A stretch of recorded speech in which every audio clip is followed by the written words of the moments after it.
Good evening. Enough is enough. That's the message from Prime Minister Stephen Harper tonight. He's in town to promise new laws to keep high-risk, dangerous criminals from getting out on day passes.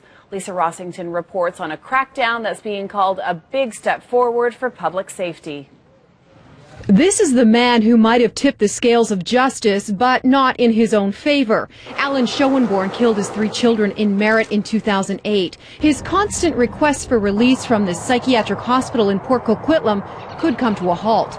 Not far from that same hospital, the Prime Minister announced new legislation that could see the criminally insane lose their right to freedom. We are giving the courts the powers they need to keep those deemed too dangerous to release where they should be, in custody.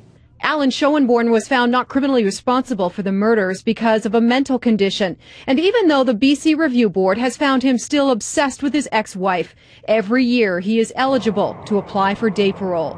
In the proposed legislation, someone found not criminally responsible can be deemed a high risk. It's a new category that means no unescorted day passes. The courts decide on release, not review boards, and reviews will be held every 3 years, not annually. The community as a whole receive the protections we deserve, and families of victims finally get more time to heal. In Vancouver, recent random attacks have been blamed on mental illness. Last week at this Vancouver condominium complex, a man allegedly beat up residents. Does your client have mental health issues?